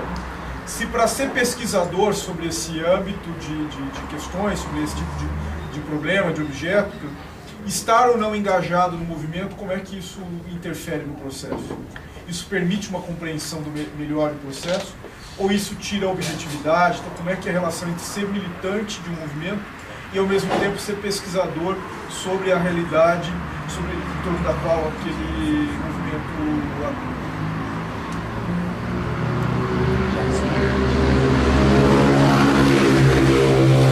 Eu acho que primeiro... Vocês estão ouvindo atrás? Tá ouvindo? Passa moto que não. É só não passa a moto que não. Vou tentar sem ele. Eu acho que primeiro eu não acredito em neutralidade. Para fazer pesquisa, para mim, não há neutralidade. A gente vai fazer e a gente acaba criando empatia com o negócio, tem como ser neutro na história. A gente acaba se colocando, se doando no processo. Acho que, para mim, ao menos é assim. Se vocês pegarem os textos que eu escrevi na tese de dissertação de mestrado, doutorado, eu sempre fiz pesquisa participante. Então eu era sujeito da minha própria pesquisa. Então meu texto não é escrito nem na terceira pessoa, conforme a regra da BNT. E tem hora que eu sou sujeito. Eu estou falando do que eu vivi. Então não tem que falar, nossa, não fui eu que fiz. Eu que estava lá. Então acho que não tem neutralidade. Mas aí vai da forma, do método com o qual você vai fazer, enfim, fazer a coisa. Agora tem um debate muito caro que o mundo trouxe, que é dessa história do lugar de fala. No lugar de fala, o movimento negro está impondo muito forte isso. Acho que eu só posso, mas não é todo o movimento negro. Porque dentro do próprio movimento negro, eu não estudo o movimento negro, eu estou próximo, assim, por conta de um projeto da Unesp do ano passado. Eu comecei a coordenar, esse ano eu não estou coordenando mais, mas que o ano passado eu pude me aproximar da população negra e do movimento negro, né, para discutir. E há várias divergências dentro do movimento negro. Uma das divergências vai tratar exatamente dessa história do lugar de fala, em que ele só reconhece que pode falar pelos negros o próprio negro. Mas isso se aplica só só ao movimento social ou o âmbito da pesquisa científica do negro? Não, na pesquisa isso não existe. E só porque eu sou negro eu não posso estudar o movimento negro? Posso estudar. Só porque eu não sou mulher eu não posso falar sobre o feminismo? Eu posso estudar o feminismo. Agora tem uma dissidência desses movimentos que não vão aceitar eu fazer. Mas é outra conversa. Agora eu, enquanto pesquisador, não posso fazer. Né? Não tem o que impede. Do ponto de vista ético, não tem nada que impeça eu, Marcelo, homem branco, ir lá estudar o movimento feminista de extrema esquerda para discutir o movimento feminista. Agora, claro que eu vou tomar pau de parte do movimento feminista. óbvio. Quem sou eu para falar homem branco da universidade e falar delas? No campo do serviço social existe um patrulhamento ideológico, por exemplo, que um sociólogo não pode estudar o trabalho profissional do assistente social. Só um assistente social que pode. Tem uma ala radical assim de pensar isso. Gente, um pesquisador pode ir lá pesquisar o trabalho profissional dos assistentes sociais. Eu conheci um sociólogo lá na França, ele foi fazer doutorado na França, porque aqui ele não era aceito nos programas para estudar o serviço social. Então ele foi fazer lá. Claro que ele cometeu vários equívocos, né? Vários. E ele estava, eu conversei com ele antes da banca de qualificação dele, eu falei, meu amigo, se você falar isso no Brasil, você tomar uma surra de dando rachado, você não volta para sua casa. Releia a profissão. Estude, porque você está no papel de pesquisador, vai ter que estudar, né? Olha a história para não falar agora não, que ele não possa. Tem que fazer. Né? Agora, ser militante e pesquisador te coloca num outro lugar, do quanto você acaba construindo. Eu não sou militante e pesquisador, eu sou militante, mas eu não pesquiso nada da minha militância. Né? Mas eu percebo lá com as pessoas que estão fazendo esse movimento, que há também, e eles conversam muito comigo pelo fato de eu estar na universidade, eu quero fazer uma pesquisa tal, eu estou discutindo isso, do movimento, eles já vão com a resposta pronta. Eles não se permitem estudar porque são do movimento, eles acham que tem que cumprir a tabela para ir lá, mas isso permite ouvir para além daquilo que ele está vivendo. Isso coloca, para mim não tem neutralidade, mas ao mesmo tempo eu tenho que ouvir o outro para poder colocar e não ir com a resposta pronta. Eu percebo de muitos deles, não são todos, mas muitos delas, que quando constrói projeto de pesquisa já vão com o caminho construído, e não é uma hipótese, é uma certeza. E se você já tem certeza, para que você vai fazer um mestrado, doutorado? Você já tem certeza, está pronto, encerra aqui o assunto. Porque é uma confusão de fato. Mas aí você vai pegar a trajetória dessa pessoa, vai saber de onde é que ela vem, onde é que ela estudou, o que é que ela entende de pesquisa, de qual ela constrói o conhecimento. Há uma lacuna nesses processos. Inclusive de refletir sobre o que é uma pesquisa. Então acho que isso também tem que ser considerado, quem é o sujeito que está lá trazendo essa demanda e como é que a gente olha para eles. Agora a gente precisa ouvir o movimento e precisa ouvir as pessoas que estão gritando e reconhecer dessa história do lugar de fala, que muitas vezes tem um grupo da Unesp que se tivesse vindo aqui hoje, ouvido eu falar do movimento negro, tinha levantado a mão e já me batido, porque eu não posso falar em defesa do movimento negro. Tem um grupo que não ia admitir isso, de jeito nenhum. Já um outro grupo não, ele diz que eu posso falar, quando mesmo que tiver um negro aqui, porque se o negro não tiver condições de fazer a fala, eu posso fazer. Então nesse atual momento, a gente vive um processo de fragmentação de tudo, da vida e dos movimentos. Os movimentos são todos fragmentados. Há uma dissidência extremamente radical, e eu respeito a radicalidade deles, eu não chego nem lá perto para separar a briga, eles que briguem. A minha atitude vai dizer para eles se eu sou ou não sou racista. E eu tenho aluno aqui que está aqui, a Roberto, do primeiro ano, que sabe perfeitamente daquilo que eu estou dizendo, como é que a gente faz as falas e o quanto a gente apanha lá dentro da universidade que eu falo. Como o que eu vou falar agora é público, ficou no Facebook quase 2 semanas, um monte de gente pode ter visto, eu namoro um rapaz negro. E ele escreveu um poema no Facebook para mim e falou que eu ia chamar de preto. E eu comentei embaixo, ei preto. Do jeito que ele falou, eu comentei. Essa ala radical do movimento viu esse post e acabaram comigo no Facebook. Acabaram, mas acabaram, se fizeram um linchamento público, porque eu sou branco e namoro um menino preto. Aí me chamaram quando eu cheguei na faculdade de colonizador. As atrocidades que eu ouvi, eu só fiquei ouvindo e pensando, meu Deus, esse povo está sofrendo e não vou ser eu por brigar com eles. Não briguei. Só pedi pro menino, tira isso, apaga, porque o negócio ferveu. E ferveu mesmo, ferveu assim. Nível hard. Então vocês verem que isso, mesmo quando a gente faz a defesa, isso eu não quero que seja lido como mimimi dos pretos e pretas, não. É uma ala que precisa ser ouvida. E a gente tem que reconhecer que eles de fato estão falando de um lugar onde eles sofrem muito mais discriminação que a gente. Que a gente vai ter que ter a paciência histórica do tempo deles, porque isso é um tempo. Isso só o processo educativo, só a construção junto, coletiva, é que vai fazer com que a gente rompa com muito dessas violências que estão acontecendo dentro do próprio movimento para com as pessoas que mesmo das meninas. Sabe aquela camisa que está assim, lute como uma garota? Pois é, o idiota achou que comprar uma e vir para a faculdade. Adivinha o que aconteceu? As meninas sentaram o palco e disseram que eu não posso usar a camiseta que é do movimento feminista. Nunca mais, dobrei e guardei, tá lá na gaveta. Eu uso lá, na rua, outro lugar, aqui eu não vou usar mais. Respeitando inclusive isso, que não são todas, mas parte delas se sentiram ofendidas. Então vocês percebem que o nível de violência é tão grande que se reproduz de diferentes formas, em que o inimigo não sou eu, mas as pessoas não conseguem enxergar qual é o inimigo. Não sei se eu te respondi. Mas não vou defender as feministas, porque elas não precisam da minha defesa. Mas eu acho que é difícil mesmo você entender isso, porque você é um homem branco. Sim. Então, isso foi uma coisa que eu aprendi com as alunas e com os alunos, a questão do lugar de fala. Né? Eu hoje faço uma pesquisa com mulheres lésbicas, eu sou heterossexual. Eu faço uma ressalva na minha pesquisa de que eu não sou lésbica e eu falo sobre questões de gênero, diversidade sexual, onde eu vou, onde eu sou chamada.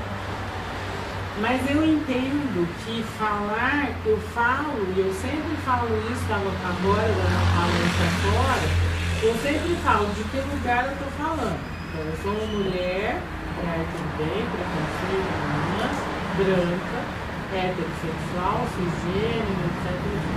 Então, eu posso falar tentando, mas eu não posso falar de determinadas coisas. Eu acho que ouvindo as alunas, os alunos, é que eu fui entendendo, por exemplo, hoje, eu vou dar uma aula sobre a questão do negro, está no meu programa de disciplina, mas eu dou uma aula teórica. Ao lugar de fala, eu entendo que é a vivência disso.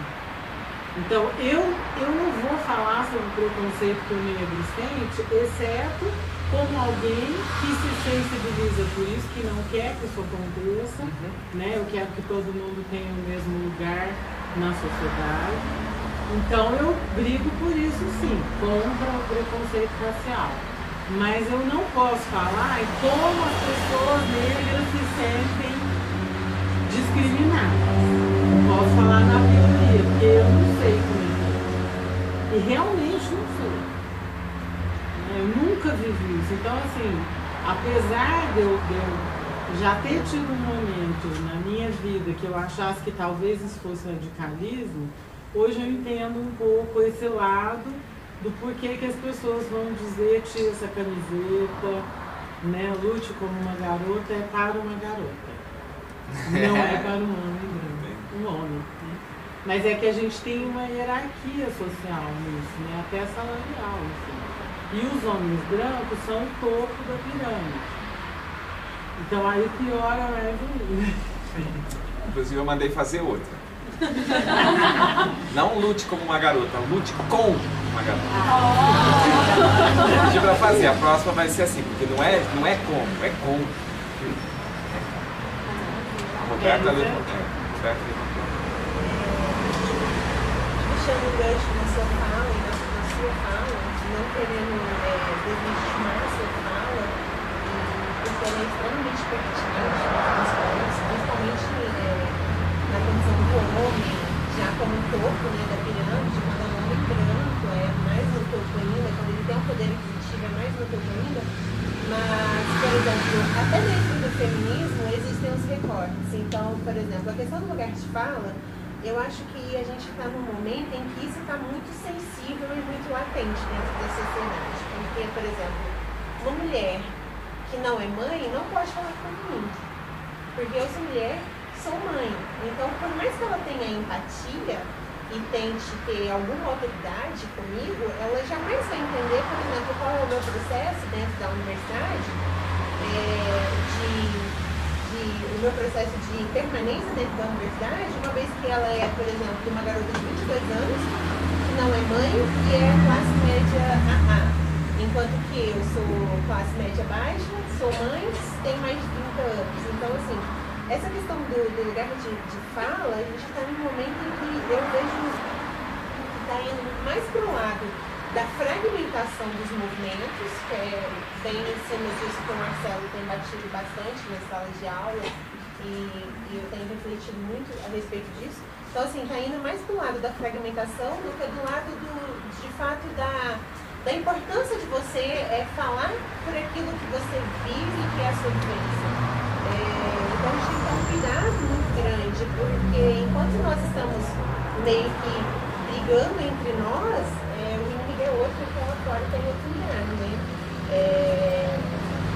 Puxando o gancho do que você disse, Marcelo, em relação à questão de, por mais empatia que a gente tem, a gente nunca vai conseguir estar no lugar do outro, seja na condição de um homem, uma mulher gay, trans, ou uma mãe, ou uma pessoa negra. Então, eu acho que a gente tem que estudar tudo isso mesmo, precisamos falar sobre isso, mas tendo esse cuidado do recorte, mas sem ser tão, eu acho que às vezes tem um radicalismo muito grande com relação à questão do lugar de fala, né? Por exemplo, dentro da Unesp existem alguns movimentos feministas. Eu não me senti acolhida em nenhum desses movimentos feministas. São mulheres, mas elas não estão no meu lugar. Elas não entendem quais são as minhas demandas. Mas nem por isso eu vou dizer para uma garota que queira, por exemplo, puxar essa discussão dentro do movimento feminista, que não é de mães, a minha discussão é minha demanda. Porque eu acho que às vezes é assim que as coisas acontecem. Enfim. Vocês verem como isso traz uma polarização, que eu acho que a Ana coloca, é extremamente pertinente. Eu também reconheço hoje que há um lugar diferenciado de fala, mas que isso é o que eu tenho dito sempre, isso não pode apartar a luta. Tem que ser reconhecido e tem que trazer uma unidade. A gente está lutando contra o quê? Quando a gente vai estudar Angela Davis, nos anos 70 já dizia que o inimigo é o machismo e não o homem, mas é muito difícil para a mulher que sofre a violência de um homem ter que discutir com outro homem. É muito difícil. Ainda mais com homens que, como eu disse, não se pensam, não conversam sobre masculinidade, não se reconhecem nos processos, não conseguem entender o machismo que tem. Não conseguem. Tem cara que se diz super desconstruído, o desconstruidão. Machista. Tem atitude machista cotidianamente. E não para pensar, porque está tão naturalizado aquilo que não para pensar. Não para. Eu vejo casos que os meus irmãos fazem com aquela legião de menino que tem na minha família, é uma barbaridade. É uma barbaridade. De reprodução cotidiana, de tratar a mulher de outra forma, como objeto, do objeto sexual, do uso, que pode, que não pode fazer, é assim até. Ferrinho.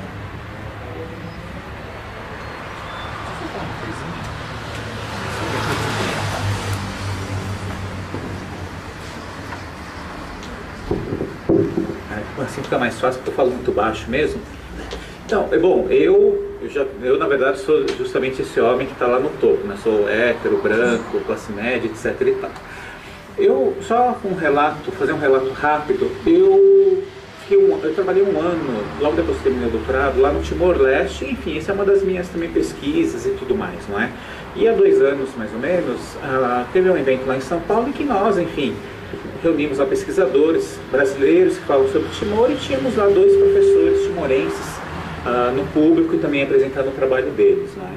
E lá eu acabei expressando um pouco esse meu incômodo em relação a eu estar falando sobre Timor-Leste para um timorense, né? Esse lugar que me incomoda muito, mas não me incomoda pelo fato de eu estar falando, simplesmente pelo fato de eu estar falando de Timor-Leste para um timorense, mas sim pelo fato de que um timorense, ainda naquele momento e até agora na atualidade, não teria condições de, por exemplo, fazer uma pesquisa sobre o Brasil, uma pesquisa sobre Portugal, não é? Invertendo um pouco essa lógica colonialista, neocolonialista.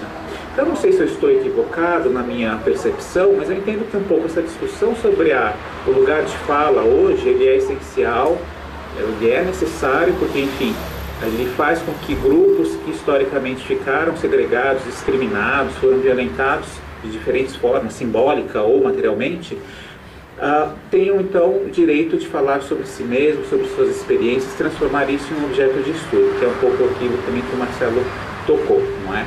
Eu acho que isso é válido, mas eu entendo que, ainda assim, a luta ela é válida, ela é importante, ela é necessária, sobretudo nesse momento político que estamos vivendo agora no Brasil e no mundo. Acho que mais do que nunca é necessário termos essas diferentes frentes de resistência, de combate a esse conservadorismo que voltou à tona, não é? Tem constrangido a todos nós, enfim, infelizmente. Mas eu entendo que isso é um processo também histórico e eu suponho que talvez futuramente esses lugares acabem, digamos, se diluindo um pouco, na medida em que a gente comece a buscar uma certa igualdade. É aquilo que eu falei. O problema em si, na minha perspectiva, não está no problema de eu falar sobre Timor-Leste, não é? Porque a pesquisa em si, digamos, ela é livre. A gente também tem que pensar numa certa liberdade da pesquisa também, senão a gente acaba também sendo oprimido ou oprimindo o outro também em relação a isso, não é? Mas o que me incomoda é justamente que o outro, aquele que eu estou pesquisando, ele ainda não tem as condições materiais, simbólicas, intelectuais, enfim, de pesquisa, para falar sobre a minha realidade, por exemplo. Transformar-me também num objeto de pesquisa, não é? Então, acho que, digamos, é um pouco, ainda estamos nessa fase, digamos, ainda intermediária, e como eu falei, que é necessária, não é? E só também para responder ao Marcelo em relação à questão da objetividade da pesquisa, eu trabalho com a semiótica, não é? Que é, enfim, uma teoria baseada na linguística, mas que tem uma relação com a antropologia estrutural, enfim, ecologia e tudo mais. E nós costumamos dizer que, assim, a objetividade, a neutralidade, a imparcialidade que existe na ciência, nos meios de comunicação, na verdade são efeitos de sentido do discurso, ou seja, são construções da linguagem, não é? Então, quando eu, por exemplo, quero, numa reportagem, quero ter esse efeito de objetividade, eu tiro esse eu, pronome pessoal e tudo mais, eu crio, digamos, um falso distanciamento. Porque no fundo, tudo é construção da linguagem, tudo é discurso. E todo discurso pressupõe a existência de um sujeito que vai produzir esse discurso. Então é inevitável, você não tem como escapar disso, porque o próprio humano não é imparcial, não é neutro, não é objetivo, não é? Então tem, na verdade, são estratégias que a língua nos permite construir ali para criar esses efeitos, né? Que acabam virando, digamos, coerções do gênero acadêmico. Estou falando de gênero discursivo agora, não o gênero, enfim, outro gênero. Mas é gênero discursivo, né? Da linguagem acadêmica, da linguagem jornalística, não é? Que é diferente da linguagem, sei lá, literária, por aí vai. Tá? Obrigado. Já responderam essa questão. Já não é mais uma questão tão importante para nós essa da neutralidade, né? Como já foi um dia. Penso que, pelo menos pelo que eu estou ouvindo aqui, nossas pesquisas estão fugindo, né? Dessa busca da neutralidade, muito pelo contrário, afirmando a não neutralidade, a não ideia de descoberta de dados, mas no meu caso até a coprodução de dados.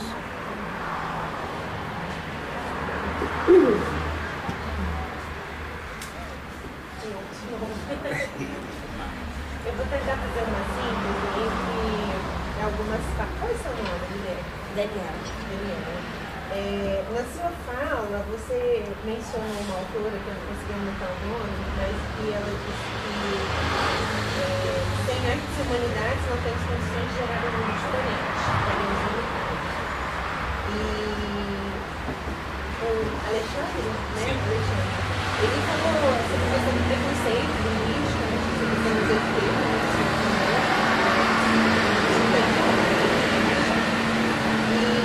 Aí o Marcelo também, ele mencionou a questão da violência da sociedade com crianças e adolescentes que não estão inseridos, né, dentro desse processo de possibilidades de acesso à cultura.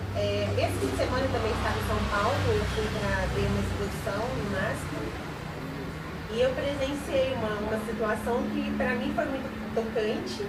E eu estou nesse processo que o Marcelo mencionou de tentar não surtar dentro do curso de serviço social, porque você chega com uma concepção sua de que eu não tenho preconceito, eu não sou homofóbico, eu não sou racista, eu não tenho uma consciência de classe, etc. Você lê alguns livros, vi alguns filmes, participei de algumas palestras, enfim. E eu estou meio que me cuidando para você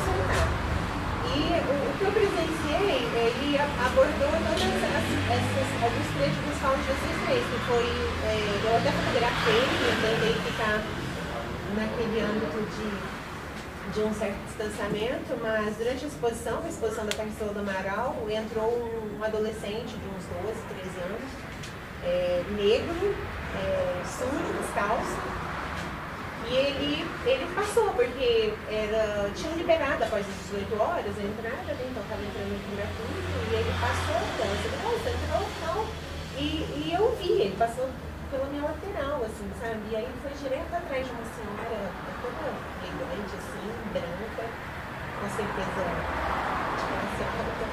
E ele virou e disse: Dona, onde tá que é esses desenhos aí pendurados? Aí ela já ficou assim, cara, assim, olhou pra trás e tipo, são uma exposição. Aí ele: como assim, exposição? Eu sabia de que se detém aí, sabe?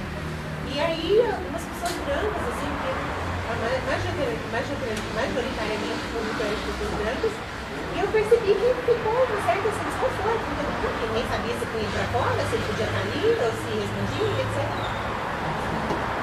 E aí, os seguranças, que eram negros, era um homem e uma mulher, eram negros, se aproximaram do menino e a mulher. Olha, uma exposição de uma pintora brasileira famosa. Ali no canto, ó, tá escrito o nome dela. Vai lá e dê uma olhada. E enquanto que os brancos nada disseram, e estava todo mundo ali, pasmo, olhando, como se eu não sei lidar com isso. Eu vim aqui para lidar com isso, eu não consigo lidar com isso. E aí, para mim, foi muito chocante, porque vir para São Paulo, para mim, é chocante, porque Franca tem uma disparidade enorme, principalmente no que eu acho que tem aumentado muito, a gente tem visto cada vez mais pessoas em situação de rua, crianças em situação de rua, mas em São Paulo isso é muito mais latente, a cada esquina é 5, 6, 7, depende do local onde você está. E aí eu queria perguntar para você como lidar com isso, como lidar com essa disparidade, por exemplo, comigo, futuramente dentro do âmbito profissional, mas antes disso, durante o curso, como lidar com essa disparidade e, ao mesmo tempo, conseguir alcançar pessoas e falar com essas pessoas sobre isso, porque mais importante do que não ser racista, não ser preconceituoso, é você quebrar o racismo e o preconceito das outras pessoas. Mais importante do que você falar sobre as possibilidades e acessos, políticas públicas que não são vinculadas à arte, à literatura e a nada disso que nós estamos aqui falando, mas sim para pessoas que vão ser inseridas dentro do mercado de trabalho para continuarem dentro do chão da fábrica, do proletariado e de certa forma, continuar mantendo essa situação. Então, como lidar com isso sem pirar, sem surtar e ao mesmo tempo conseguir fazer algo com quem está do meu lado? Por exemplo, eu nesse momento, de eu ter conseguido ter uma certa, toda a razão que eu não, porque ali a emoção tomou conta de mim, eu não consegui ter racionalidade nenhuma para falar sobre as aulas que eu tenho com o Marcelo, sobre as aulas que eu tenho com os professores, sobre isso ali, porque eu fiquei tão que eu não conseguia, não tinha reação para ele. Eu fico pensando, Roberta, nessa noite, o quanto que esse encontro já foi um acontecimento positivo, porque o próprio fato dessas pessoas poderem se encontrar nesse lugar começa a provocar uma aproximação de mundos. Essa antropóloga Janice Caiafa, ela fala muito disso, do quanto esses apartheids sociais que a gente vive vão gerando barreiras tão imensas que as pessoas se tornam ameaçadoras umas para as outras, tanto de um lado quanto do outro. É claro que o menino negro, né, você sentiu tanto que ele foi agredido ao estar naquele lugar onde, entre aspas, ele não deveria estar. Mas será que uma política interessante não seria justamente essa, de promover mistura? De provocar para que as pessoas possam começar a trocar, a compreender a perspectiva, a sair do medo? Eu fico pensando que talvez essa fosse uma estratégia interessante, né? Justamente promover troca. E ela vai falar do quanto que as pessoas de classe A estão enclausuradas em lugares, né, nos seus condomínios, e também a população que não tem condição de sair do seu bairro nem para vir no centro, vai ficando enclausurada nos seus bairros e as pessoas não se encontram. E é justamente a troca e o encontro que poderia promover a compreensão, a alteridade, a perspectiva, o vislumbrar. Pode ser que a gente não consiga entender perfeitamente a perspectiva do outro, mas vislumbrar a perspectiva do outro é possível. Principalmente se as pessoas se veem, né? Mas estão todas apartadas. Então fiquei pensando que poderiam acontecer mais situações dessas. E a policial negra deu um exemplo. Provavelmente ela ensinou muita gente ali, ao conversar com o menino, olhar nos olhos dele, falar para ele até ali. Ela abriu caminhos naquele encontro, me parece.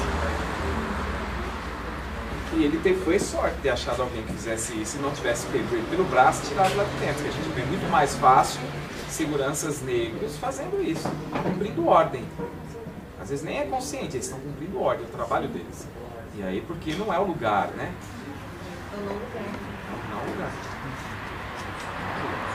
O próprio parque do Ibirapuera, ele é um objeto dessa discussão. Eles pegam um contingente de jovens que sai lá da Zona Sul e vem para o Ibirapuera, eles já, isso tem meninos brancos e pretos costurados, eles já não estão aceitos no parque. O fenômeno do rolezinho, tem lá no meio do rolezinho os meninos e meninas que vão lá comer teatro funcional? Tem. Não é todo mundo. No carnaval desse ano, os blocos de São Paulo, que agora é moda, o Rodrigo, meu amigo, foi tentar, uma moça branca, loira, tentou roubar ele. E ele, um homem negro, ele só pôs a mão e falou assim: olha só que lugar eu estou, um homem negro no carnaval sendo assaltado por uma moça branca loira. Ela tentou roubar ele. Mas aonde é que você vai parar e pensar, uma mulher branca, loira, vai te assaltar? Então, muda, porque a gente, quando olha para a pessoa negra, que a gente olha assim, aquilo ali tem risco, a mulher branca não. Isso não foi uma vez não, foram 2 vezes que aconteceu. E as 2 vezes eram no mesmo perfil. Eu falei, você deve ser alguma estratagema para poder furtar celular no meio do carnaval, né? Isso acontece. Quem disse que os meninos, esse menino que estava lá dentro do MASP, vendo a exposição, só que ele estava descalço, era negro, que recebeu a policial, que conseguiu fazer isso. Mas a gente percebe que a própria organização dos eventos culturais na cidade não privilegia as periferias. Fala assim, São Paulo está fazendo um dia. É um dia no ano. O resto do ano não tem quase nada acontecendo. Então as pessoas se divertem como podem. Abre o capô do carro, liga o som no mais alto grau, faz as festas dele. E são recriminados. A polícia chega lá e desce cacete. Porque não pode. Vamos lidar com isso, mistura.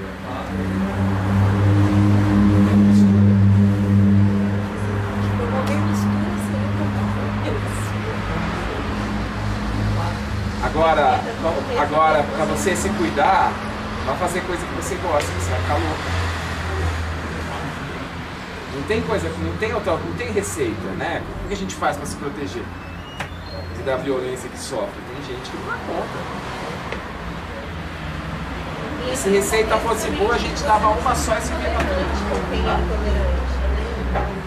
eu percebo que eu estou numa fase de intolerância com os intolerantes, sabe? Porque, por exemplo, o amigo na casa de quem eu fiquei, lá em São Paulo, teve um momento em que ele virou e falou assim: fecha o vidro do carro porque aqui tem muito vagabundo. Aí eu falei assim: por quê? Como assim vagabundo? O que é vagabundo? Como você me explica?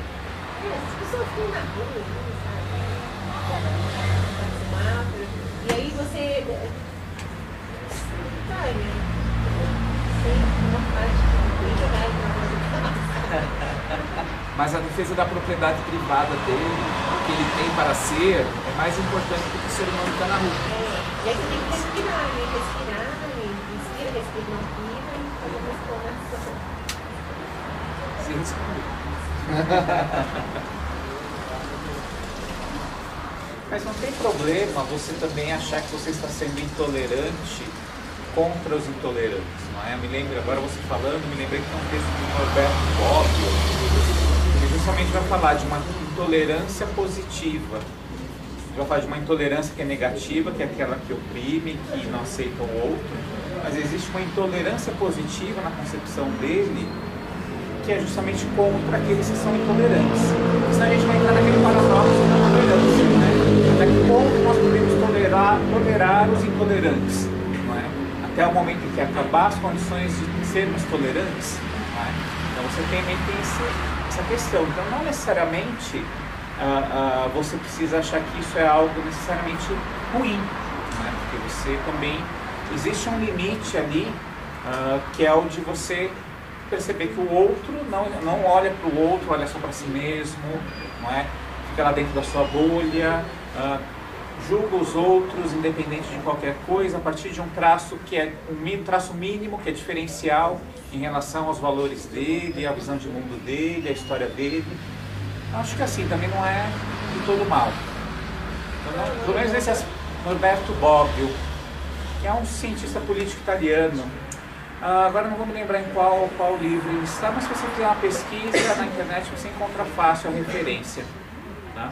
E aí você tem lá, ele fala da intolerância positiva, negativa, e da tolerância positiva e da tolerância negativa também. Que é quando você é muito condescendente a ponto dos intolerantes tomarem tudo, digamos assim.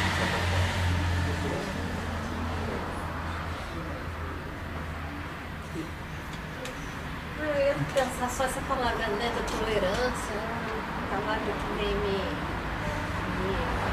causando muita reflexão.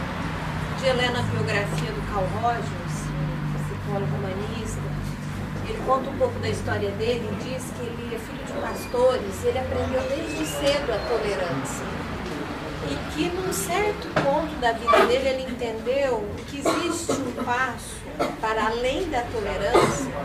Quando ele é dado, não precisava nem mais falar de tolerância, que é realmente a possibilidade dessa mistura de corpos, vamos chamar assim, dessa possibilidade de troca entre pessoas, né? E que às vezes, quando a gente, claro que batalhar pela tolerância é um primeiro passo, mas ela é tão frágil,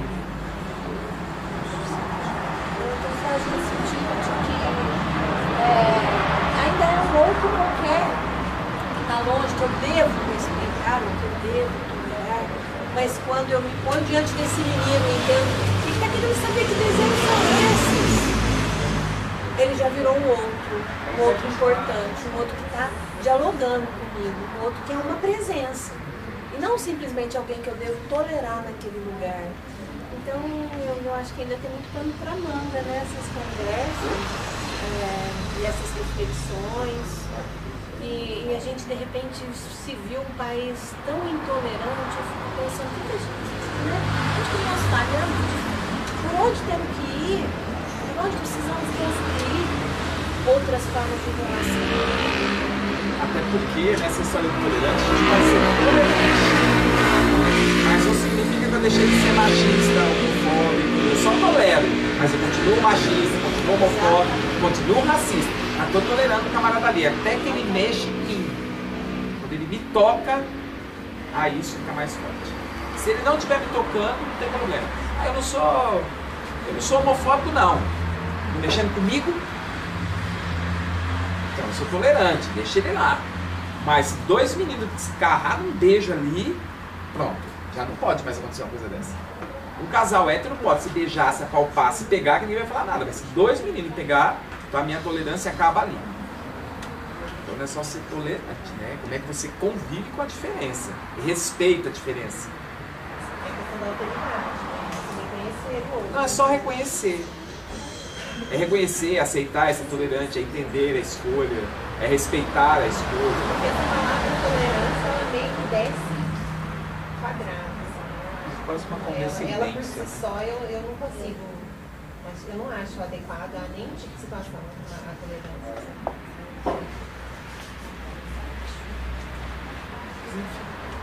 Eu estou olhando aqui para vocês pensando que um evento como esse podia ser, ele é especial demais para a gente pensar quem é que está aqui ouvindo e o privilégio que é poder estar ouvindo. Né? Tem muita gente que podia estar ouvindo isso em outros espaços. Quando a Roberta levanta e fala as coisas, eu vou falando na sala de aula, vocês são uma bolha de privilegiados que estão aqui dentro. A maioria da população não está ouvindo esse debate. Marcelo, aproveitando sua fala, só uma pergunta. Alguém aqui não é nem da Unifacef, nem da Unifran, nem da Unesp? Eu só tenho uma parceria com a Unifacef, mas eu não sou da Unifacef. Tá, mas é ligado à universidade, à pesquisa. Através da minha filha, sim. Eu sou professor de português há muito tempo, então tudo que ele está falando... Vocês estão... São de onde? Eu já formei, eu era do SES. Tá. Mas era online.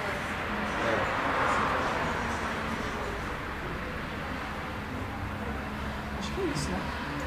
Deu as 9. Sim, 9h15. Agradecemos esse privilégio de ouvir esse debate, a todos que interagiram. Nada impede de informalmente seguirmos com essa conversa. Lembrando, como disse no início, que o evento continua amanhã e depois. Amanhã o tema aqui do Noite Nossa será o trabalho no mundo contemporâneo, com a professora Eliana Santos Nogueira, que também é juíza do trabalho aqui de Franca, a professora Eudávio Sampaio, da Universidade Estadual do Ceará, e a professora Cléria Bittar, da Unifran. E na quarta-feira encerramos as atividades aqui no Noite Nossa com música popular brasileira e produções independentes, com os professores José Adriano Federico, Camila Ludovici, Renan Ruiz e Cláudio Nazaré. Obrigado a todos. Agradecemos muito ao Unesp, né, de ter puxado aí o carro, ter aberto esse caminho aqui para Franca, que a gente possa ir juntando forças cada vez mais para levar esse tipo de debate para a população francana. Obrigado aos três. Saudades. Agora para dar um depoimento, eu fiquei muito feliz. Eu sou uma pessoa de 70 anos, estou aí na luta até hoje. E esse tipo de evento é uma coisa que eu sempre quis realizar e fiz com os meus alunos em sala de aula e continuo fazendo. É isso que nos aproxima e nos faz trabalhar melhor essa diferença. É como se você disse, sem isso, eu só não chego em lugar nenhum. Só fico com esse perguntativo da cabeça. Eu criança pequena que eu tenho de muito tempo atrás, falou, tudo isso que você me falou foi muito bom. Só que eu estou saindo aqui com um monte de perguntativo. O que eu faço com eles agora? Então eu vou trocando os perguntativos pela vida fora e a gente vai aprendendo. Foi muito bom, muito obrigada.